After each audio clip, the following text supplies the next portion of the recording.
Market Journal, television for agricultural business decisions, is a presentation of the University of Nebraska-Lincoln's Institute of Agriculture and Natural Resources.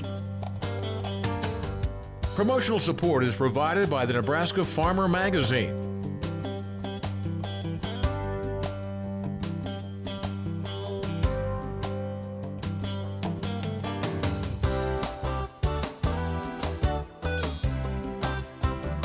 Hey everybody, I'm Troy Moling and thanks for joining us today on Market Journal. Good to see you today. Hope everybody is having a good February so far. As we record this, much of the country is still bracing for another government shutdown. And you'll remember it was on January 25th that President Trump and congressional Democrats reached an agreement to reopen the government for 3 weeks. Since reopening, the USDA and Farm Service Agency offices have been very busy. Bobbie Kriz-Wickham of Nebraska FSA joined me this week to provide an update on how the shutdown has impacted them and what it means for some important deadlines.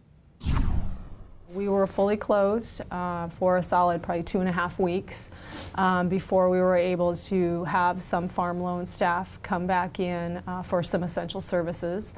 For a few days, and then we were able to bring back in the rest of our staff again for some essential services on the farm program side for a few days. And then on January 28th, after the agreement was signed, we were able to fully open for business. And since we had the government reopen, what are some things that the office has been working on? Sure. There were probably 2 things that I wanted to highlight there that we really focused on as we started opening back up and got fully online again.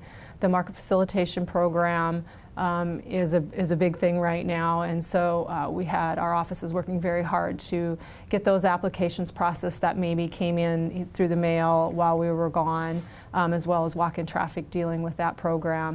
And on the farm loan side, you know, it's farm operating loan season, right? So producers are getting ready for the 2019 growing season and want to make pre-purchases of things like seed and fertilizer, and they need to know where they stand with their operating loans that they might have through us. So there was a priority on the farm loan side to make sure they were getting those 2019 operating loans through the process that we have. Any other programs that were affected that you want to talk about? Yeah, in particular with the window when we were closed in January, there were several deadlines that would have fallen within that time period that got extended. USDA we put out a press release on probably 10 different deadline changes. There's probably 3 that are really relevant, I think, to a broad number of Nebraska producers. With the market facilitation program in particular, that deadline was supposed to be January 15th for enrollment, and that deadline now got pushed to Thursday, February 14th. So, you know, next week on Thursday, producers will need to have come in and done their initial enrollment for that market facilitation program. Now, they still have until May 1 to certify their production numbers to us. But if they want to just get the first part of the enrollment done to indicate that they want to participate in the program, that has to be done by the 14th of February. On the disaster program side, the livestock indemnity program as well as the emergency livestock assistance program, so LIP and ELAP they're called, those 2 programs are for livestock losses that are significant, usually due to a weather-related disaster. And they have 30-day reporting windows. So if you had a loss, you have 30 days to tell us about those losses in order to participate in those programs. So if the window fell for that reporting within that January timeframe, you now have until February 14th to come in and let us know about those losses that might have occurred while we were closed. Okay. And then the third program I wanted to highlight is the Non-Insured Crop Disaster Assistance Program, or NAP. That program covers some crops that aren't covered under traditional federal crop insurance. So things like grazing land, grains and forage that's grown for livestock grazing, fruits and vegetables, specialty crops, those types of things. If you're a producer who had a 2018 NAP coverage, and you notified us of losses under those policies in 2018, you have until February 14th to come in and finish that application to actually to get the payments started for that program. So 2018 NAP coverage, you had losses, come in and see us before the 14th to get the final paperwork done to actually get the payments, assistance payments through that program. All right, very good. And the Farm Bill, that was actually taken care of ahead of the shutdown, but the rollout was delayed. So where do we stand with that now? Yeah, the Farm Bill was signed on December 20th, I believe. So things will be pushed back a little bit. I know that the national office, right now our headquarters for Farm Service Agency is analyzing that new Farm Bill and figuring out what tweaks need to be made to the programs associated with it through Farm Service Agency. We're hoping to get that information soon, and when we do, we'll make sure that we roll it out to our counties and get it out to our producers. Bobbie also gave me a couple websites for you to check out. You can head over to fda.usda/NE and farmers.gov to learn more. And many of you watching are preparing for calving season now. For others, it's still a few months away. But regardless, when it happens, there are some things that always need to be remembered. Nebraska Extension Beef Educator Dr. Aaron Berger joined me on the show to give some advice on what you can do to make sure you're ready. So as we get geared up to think about calving, the first thing really to do is pay attention to the nutrition of those first calf heifers or cows, specifically in the last trimester here, the 2 to 3 months leading up to calving.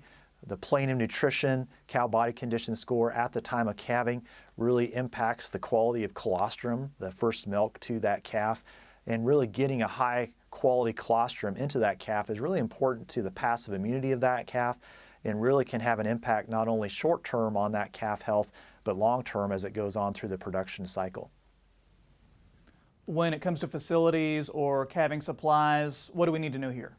You know, I think really going through facilities ahead of time, making sure all gates and head catches, everything's in good working order, that lighting's in place, and that you've just went through your calving supplies, making sure that you have adequate things on hand. I think also we mentioned colostrum. I think colostrum replacement products, visiting with your veterinarian, having some good high quality replacement colostrum products on hand. In the case that you need that, having that available ahead of time will put you in a position to get that delivered to the calf in a timely way. And weather is always an issue, especially during wintertime. What do we need to know to keep calves comfortable and safeguard against any issues? Well, I think the major challenge for calf, if it's really cold at birth, of course, is getting that calf dried off, getting it up, getting it to nurse, getting colostrum in it. Once those calves are dried off, they're really pretty resilient to cold temperatures. When we get into some really wet, cool conditions, that's where we can really start to have some challenges for these baby calves. And so thinking about just some management things to keep the areas where those calves are being dry really can be helpful to their comfort and health. And you've written that producers, that sometimes they need to know their limitations, and that means sometimes calling in a vet is one of the best things you can do, right? So as we think about getting ready to assist cows at calving, knowing what your skill set are, reviewing what you're able to do and not able to do, visiting with your veterinarian in terms of when would be a good time to call them in the event that you feel like you've reached a place where maybe you've ran into a situation where it's beyond your skill set. Having that plan in place, being decisive about those decisions, timeliness is really important to calf health and survival as we go through a challenging delivery. And so again, just knowing where you're at and making a decision in a pretty quick way if you run into something that's beyond your capability. Thanks to Aaron for that information. We've posted one of his articles with even more info about calving on the Market Journal Facebook page. Time now for this week's trivia question, and it's related to our last story. A cow's gestation period is the average number of days from the day a cow is bred to the time she has a calf. So approximately how many days is that? Is the answer 215 days, 285 days, 325 days, or D, 375 days? Make your guess, and I'll have the answer after Al's forecast. We'll move on to markets now, and China made news this week with a promise to buy more U.S. soybeans. We'll have the details on that. Plus, we'll check on harvest in South America. We'll have some tips if you're looking to market some old crop. And the USDA has released dozens of reports that had been delayed because of the government shutdown. On Thursday, just before the release of those reports, I was joined by Luke Beckman of Central Valley Ag. We began our discussion by hearing his thoughts on what he's looking for in the reports. Well, I think, Troy, the market's really interested to see what the yield's going to look like. If we remember, and it's been a while, you go back to the USDA reports, and with corn, the yield's been getting smaller the last two reports. History would tell us in years where we see a reduction in both the October and November reports that we get another one in January. So the market's leaning that direction. To what degree is the question? I think if we can get greater than a 2 bushel per acre reduction in corn, you're going to see, a good reaction to the upside, in the corn market. The question I think that you also have to ask yourself is, what's the USDA going to do with ethanol demand? Margins have been under pressure for quite some time as crude oil prices have been low and ethanol stocks have been high. So it's going to be the game of how much can the crop be reduced, and will the demand reduction offset the crop production being pulled lower? So overall, corn fundamentally is in a good position.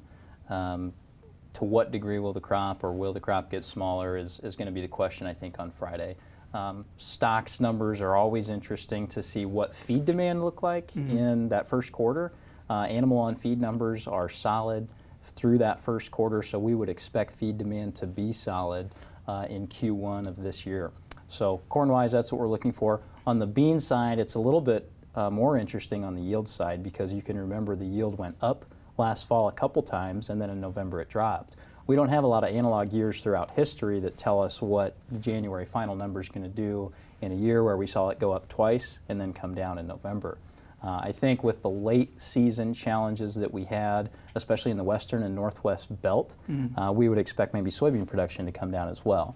Same story though, exports were down 40% in the first quarter with China out of the picture. We would certainly expect exports to get cut on Friday as well. Yeah, and that leads into my next question, because maybe relations with China getting a little bit better, because reports coming out this week, China's going to buy 5 million metric tons of soybeans. What do you think the impact is going to be for farmers at home with that news? Sure. I think, between the initial announcement of 5 million metric tons and then an additional 5 million metric tons, so 10 million metric tons of soybeans to be purchased by the Chinese, we've received confirmation that some of that business has been done. Some of it's being done out of the U.S. Gulf. Actually, the majority is being done out of the U.S. Gulf and some out of the Pacific Northwest. We need to see more. That needs to be a deeper market to really cut into the export problem that we created in the first part of this marketing year. And we have to keep in mind that South American soybeans are starting to come off in Brazil. So just from a competitive standpoint, this will be some trade posturing and some goodwill as they try to hammer out a trade deal, and that's really what these soybean purchases mean. If you had to ask me, I don't think there's a lot of depth to it in saving exports for this season. It'll be what can we create for the 1920 marketing year looking forward. And you touched on South America a minute ago. Can you talk about what you're seeing there? Any weather concerns? I know it's harvest there right about now. Sure. The South American harvest has started. There's been some dry concerns in Brazil that's tempered some expectations in terms of what production will look like. So we've seen those estimates work lower over the last month. But overall, I think Brazil's still going to have a serviceable crop. Combined with Argentina, that two-country production is going to be just fine. They're about 25% harvested right now in Brazil, so that's ahead of pace. What that does, Troy, is it allows the Brazilian farmer to get the second crop corn acres planted. That's their safrinha crop. And that's a story for the corn market as well, because whenever there's a good safrinha crop in Brazil, it typically cuts into U.S. corn exports in the second half of the marketing year. So we're watching that. Things look good in South America, which could keep a lid on both corn and soybeans going forward. All right, so harvest down there, still in the pre-planting stages for farmers here. Any advice in advance of that? I think as you look at your old crop marketing with corn and your new crop marketing with corn, we are entering a seasonal time period where it should be a good time to be executing sales on both old crop and new crop as we enter the spring season. So I think some questions you want to ask yourself is, what percent of my old crop and new crop do I want to have marketed before I plant corn? And then again, ask yourself a question, how much of those do I want to have sold before the end of June? That seasonal window is typically a good time to be executing sales for both corn and soybeans. I think if we get July futures above $4, that's been a good place to execute some sales, especially for any summer corn that you plan to move. New crop, I think there's going to be a lot of hedge pressure between 410 and 420.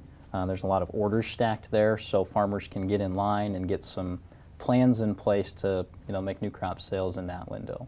On the soybean side, a couple things we would encourage guys to watch would be, where do you want to start selling your harvest soybeans? If we could get $9 off the combine, that seems to be a popular number with guys. And the other thing to consider is, what does your harvest basis look like in your local markets? A lot of the things that we've seen is that harvest basis is favorable right now compared to what it was this last fall. So guys may consider locking basis in for the fall, if their local markets are, favorable compared to what happened last fall when we saw basis weaken significantly. Always appreciate Luke stopping by. Next week, Mike Briggs from Briggs Feed Yard will make a return to the show. I've had several people ask me, when is Mike going to be on again? So be sure and watch next week. And if you have a question for Mike, email us or get a hold of us on social media, and I'll pass your question along during the interview.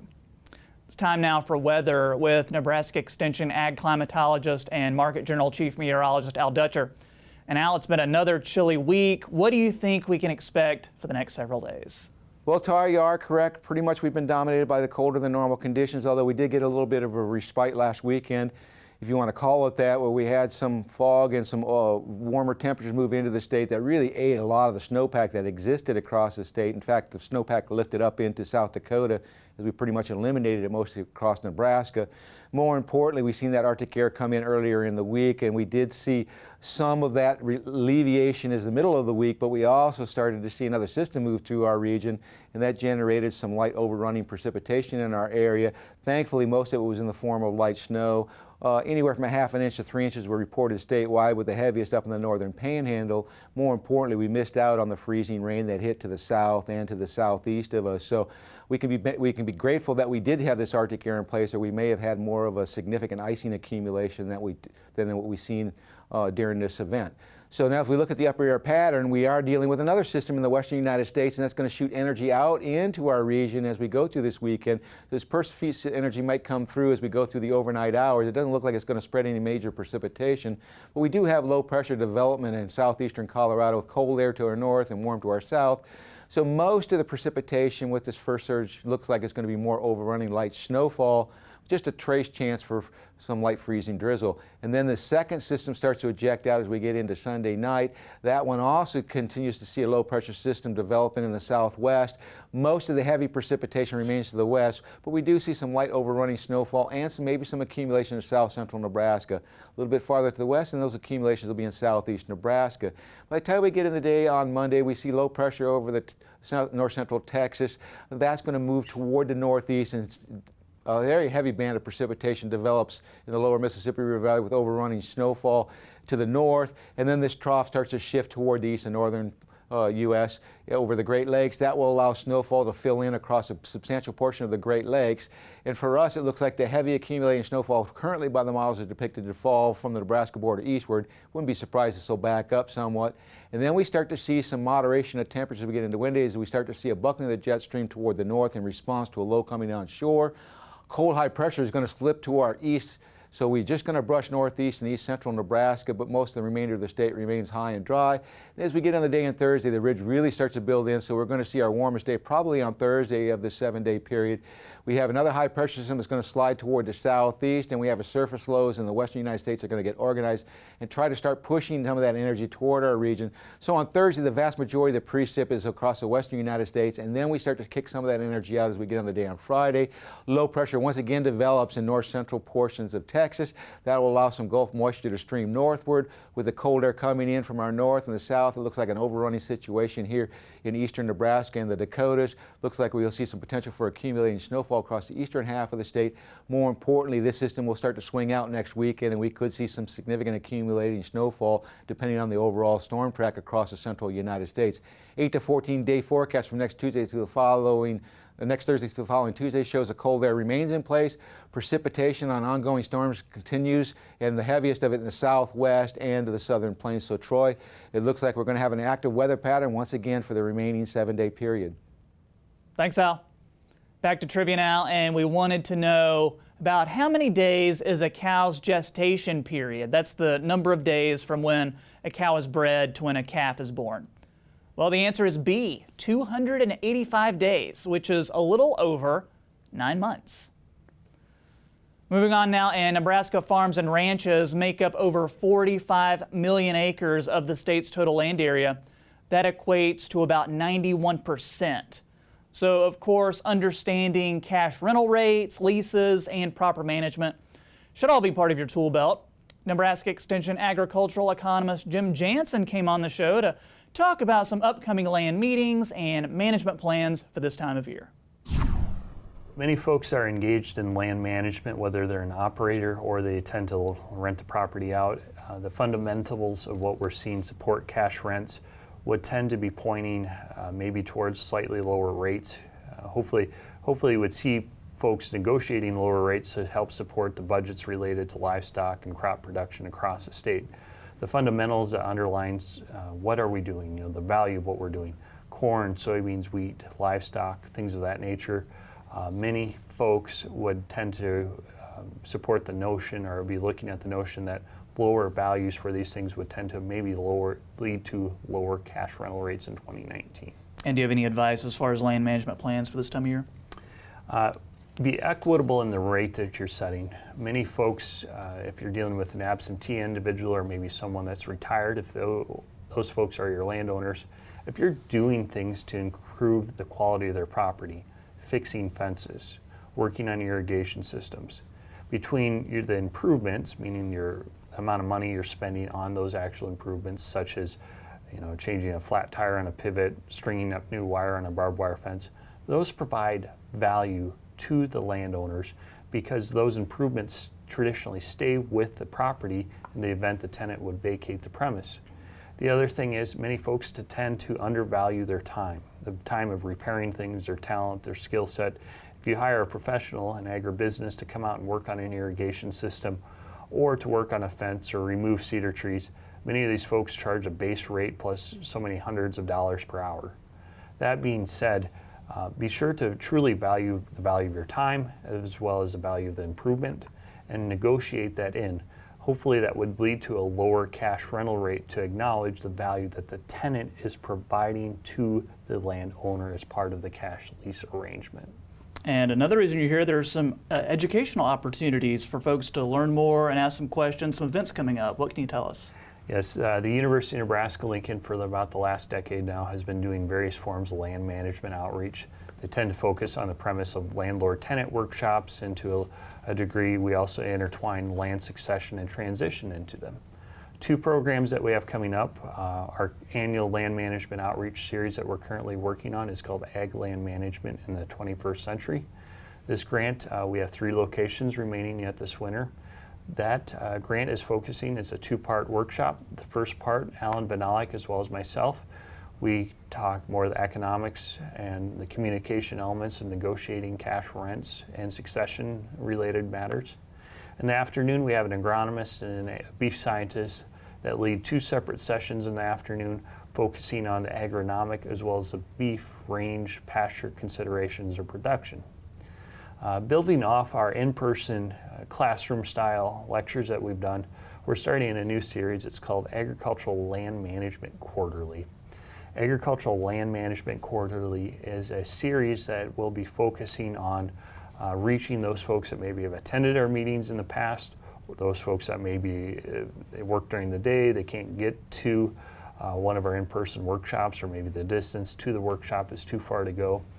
Based upon the demand of those folks that have attended our prior workshops, Agricultural Land Management Quarterly is going to be an online series offered 4 times, basically 1 workshop per season of the year, winter, spring, summer, as well as fall.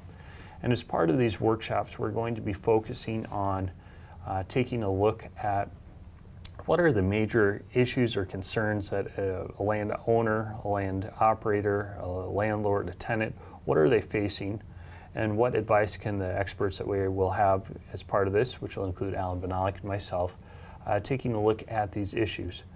Alan and myself will be lecturing for about 20 minutes each, and then we will be leading into a question and answer time, similar to kind of like Backyard Farmer that gets broadcasted across the state. So you can go on our website, submit the question, and we'll try to bring as many questions together as we can and answer those as we're being televised, and these sessions will be electronically archived. If you'd like to attend one of the meetings, you've got several opportunities throughout Nebraska. The next meeting will be February 12th in Geneva at the Fillmore County Fairgrounds. Other upcoming meetings will be on February 25th in David City, the 28th in St. Paul, and March 14th in Lincoln. You can also get more information about the quarterly land management meetings that Jim was talking about by going to agecon.unl.edu/land management. Finally today, this year's Super Bowl is making news in the world of agriculture as some farmers didn't find a new Budweiser ad to be very funny.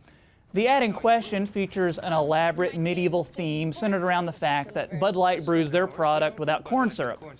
The case of corn shaming wasn't lost on the National Corn Growers Association, who later tweeted in response to the ad, quote, "America's corn farmers are disappointed in you. Our office is right down the road. We would love to discuss with you the many benefits of corn. Thanks Miller Lite and Coors Light for supporting our industry," end quote. Bud Light's parent company, Anheuser-Busch, released a statement after the Super Bowl stating, last year Anheuser-Busch purchased more than 1 billion pounds of corn ingredients, and that the company, quote, fully supports corn growers and will continue to invest in the corn industry. So a little bit of controversy they probably did not expect. That's going to do it for this week's show. Remember, Valentine's Day is on Thursday. Hope to see you right back here next time. Until then, I'm Troy Moling. Thanks for watching. Join Market Journal online at marketjournal.unl.edu. You can also follow us on Twitter, Instagram, and Facebook. Promotional support is provided by the Nebraska Farmer Magazine. Market Journal is produced by the University of Nebraska-Lincoln's Institute of Agriculture and Natural Resources.